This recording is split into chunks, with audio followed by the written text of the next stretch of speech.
आभाळातून कोसळणारा हा पाऊस शेतकऱ्यावरती जणू संकट म्हणून कोसळतो की काय अशी परिस्थिती संपूर्ण सोलापूर जिल्ह्यात निर्माण झाली आहे। मी सध्या सोलापुरातल्या एका मोहोळ तालुक्यातल्या शेतामध्ये आहे। मात्र परिस्थिती जर आपण बघितली, मी एखाद्या तलावामध्ये किंवा तलावामध्ये उभा असल्यासारखं चित्र आपल्याला या ठिकाणी पाहायला मिळेल। मात्र हे शेताचं बांध आहे आणि जवळच सीना नदी आहे आणि सीना नदीमध्ये काही दिवसांपूर्वीच शेतकऱ्यांनी पाणी नदीत सोडण्यात यावं यासाठी आंदोलन केलं होतं। मात्र वरनं कोसळणारा हा जो पाऊस आहे तो इतका मुसळधार आहे की कमरे इतकं छाती इतकं पाणी जे आहे ते शेतकऱ्यांच्या शेतात आपल्याला पाहायला मिळतोय। दादा, छाती इतकं पाणी शेतामध्ये आहे, काय हे शेत आहे की तलाव आहे? शेत आहे पूर्ण आहे ते शेत आहे। ही शेताचा ह्यात मका आहे, ह्यात ऊस आहे, पलीकडे मका आहे, तिथं उडीद आहे सगळं। एवढं पाण्यात गेलेलं आहे पूर्ण। किती दिवसापासूनची हीच परिस्थिती आहे? आता हे 15 दिवस झाले पाणी येऊन आहे ते असंच परिस्थिती आहे सगळी।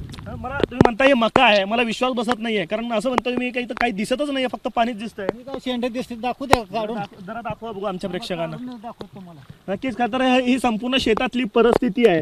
मी यासाठी हे शेतकऱ्यांना असं म्हणतोय की कदाचित मुंबई पुण्यात राहणारी लोक ज्यांना पाऊस जो आहे तो आल्हाददायक वाटत असावा, त्यांना हे कदाचित असं वाटेल की एखादा स्विमिंग पूल किंवा तलाव असावं। मात्र हे शेत आहे बळीराजाचं आणि ते शेतकरी आपल्याला दाखवत आहेत। ही मक्याची परिस्थिती आहे। छातीपेक्षा जास्त पाणी जे आहे ते शेतात शिरलेलं आहे। खरं तर मागील महिनाभरात मुसळधार पाऊस सोलापूर जिल्ह्यात होतोय। विशेषतः मोहोळ तालुका असेल, उत्तर सोलापूर, दक्षिण सोलापूरमधली ही परिस्थिती आहे।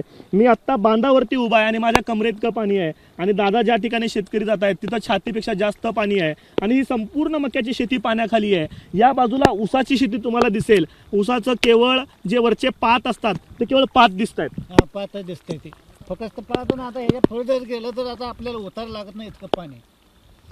किती दिवसापासून साधारणतः हीच परिस्थिती आहे? आता कमीत कमी 8 रोज झाले यात पाणी ही। आणि मला वाटतं की या बाजूला उडीद आहे, ते उडीदचं नुकसान आहे, कांद्याचं नुकसान असंच आहे? सगळं नुकसान असं झालेलं, पूर्ण नुकसान झालेलं असं। कांदे बी गेले ते उडीद तर तुम्हाला दिसते, तर तुम्हाला काढून दाखवतो, शेवट पाण्यातच आहे तीच होता। पंचनामे करण्यासाठी कोणी आलं होतं का? कोण येत नाही, येत बी नाही, सांगितलं तर बोलवलं तर येत बी नाही। ही सगळ्याचीच परिस्थिती। काय सरकारकडनं अपेक्षा आहे तुम्हाला? आमची अपेक्षा काय, आता काय गेलेलं आहे तेवढं द्यावं सरकारने, ही विनंती आहे, दुसरं काय।